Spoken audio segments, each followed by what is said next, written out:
Yo! What's up guys? PKSparkxx here. I am back with another BattleClaw video sponsored by my friends at Mattel. Now if you guys remember the part 1 in our series, we talked about BattleClaw in general. Where the game comes from, what it's based on, what it's all about, and most importantly, how you can start getting into it. So if you guys missed that video, make sure you guys check that out. However, today, we're going to be talking about one of the main components to this entire game, the Jinlin. What are the Jinlin and just what are they used for in the game of BattleClaw? You can fuse Jinlins to create your beast, you can release them back into the field to power up your beast, or you can use the various forms of the Jinlins to activate the effects of your beast, such as a squid, or a scorpion, or an ape, or a snake, or a rhino. Or 2 other forms, like this earth water dragon and this wild spider. Next video, we're going to be talking about the beast cards and what exactly do you use the Jinlin for regarding them. But that's next time. Right now, let's start talking about these Jinlin. So BattleClaw cannot be played without the Jinlin. They are the main component and drive everything regarding this game. You can use various Jinlins of different elements to create beasts. You can expend them to power up the beast you're trying to build and attack with. They have a lot of many uses that you can use in this game. We're going to talk about the 5 we have right here in front of us. So each Jinlin represents at least one element from the Wu-Xing. Yes, at least one. We'll get into that later on. But right now, the 5 we have in front of us, the squid, which represents the element of fire, the scorpion, which represents the element of metal, the ape, which represents the element of wood, the snake, which represents the element of earth, and the rhino, which represents the element of water. Now, just because this rhino is blue, representing the water element, does not mean that every rhino you're going to come across will be of the water element. There are fire rhinos, there are metal rhinos, there are wood rhinos, there are earth rhinos. So it depends on what you're trying to build, and you have to make sure you keep in mind about what element and type of beast you are trying to build regarding this game, so that way you can bring the proper Jinlin to the field when you start your next game. Now you're probably wondering why the different forms. As I said earlier, the different forms can activate certain abilities on the beast you're trying to build. Now, we're going to touch on beasts in just a little bit. We're going to go more into depth with them with the next video. For now, I'm going to reference them just so you can understand why the Jinlin are used. Now for this example, we are going to use the beast card Big Fang, which is comprised of an ape and a snake, or designed after an ape and a snake.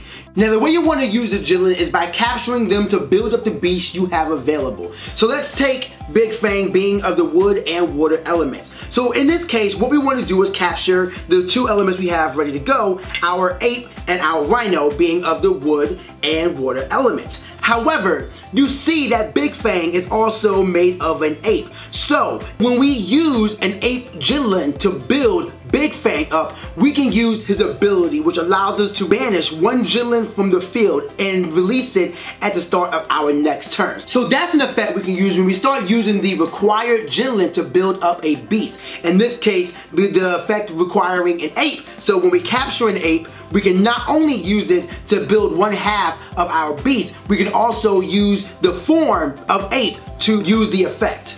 So to say it in simple terms, there are 2 things you want to pay attention to when you're choosing your Jinlin for your next battle. The individual elements and the individual forms. The forms are used for abilities. The elements are used for building. And you want to take into account both of those factors when you're choosing your beast cards for your next battle. You have to make sure you have the proper Jinlin to build your beast, otherwise you're kind of going to be stuck without being able to build a beast.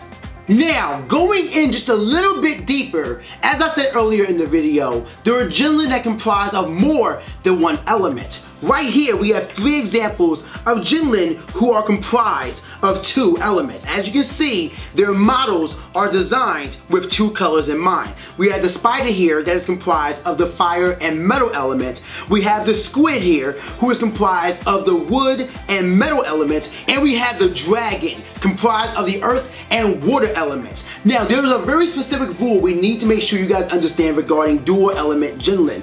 The Jinlin can be counted as either one of the elements that they represent. So when you capture a spider, you can use him to represent either a fire or metal. But please take note, you can only use the dual element Jinlin to represent one element when you're building a beast. So let's take, for example, Scuttle Scale, a scorpion dragon beast that you may be trying to build comprised of the wood and metal elements. Now on the field, you are able to capture a metal wood squid.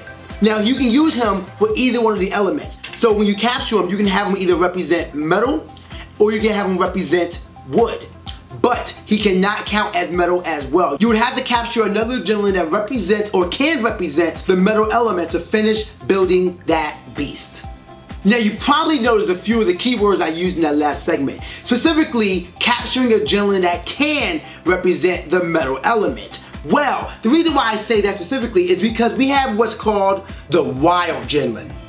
These Jinlins are very rare, and these Jinlins are very useful. They can be used to represent any element that you may need. So you can bring these to battle and have them ready to choose any element that you may need, and you can have them ready at all times. However, you need to be careful because your opponent will be wanting to capture these as well. So you can see they come in all forms. We have a dragon clear, we have a clear rhino, we have a clear scorpion, a clear ape, clear squid, a clear spider. These beasts can come in handy so many times. You don't know. I know because I have played the game, and we'll be talking about basic battles soon to come. But right now, I want you guys to understand how rare these Jinlin are. If you are able to get one, make sure you try to figure out if you can implement them into your game when you next play, because again, they count as any element.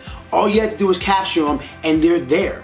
So now you understand how Jinlin work. You understand that they can come in many forms, and those forms can activate certain effects on certain beasts. You now understand and know that the colors represent the element that they are, and that they can come in one element, two elements, or any element if you're able to capture a clear Jinlin. And you understand that you want to use the elements that the Jinlin represents to build your beast for attacking. But what else can you use them for? Powering up your beast as well. When you capture a Jinlin, you are allowed to use them to build a beast and activate effects. However, once you capture a Jinlin, you can also release them back onto the field, and in exchange, you can use a +10 power-up token to power up any of your beasts. This can be necessary because some beasts have lower attack stats, and you may need that extra attack so you can defeat an opponent's beast. You have to make sure that your beast attack equal or exceeds the defense of your opponent's beast that you are attacking. That is how you defeat them. Now, you're probably wondering about beast cards. This is the perfect time to end the video and come back next time where we're going to do a full breakdown on the beast cards you will be using in BattleClaw. But for now, it's time for me to dip. Stay hot, guys, and I'll see y'all next time.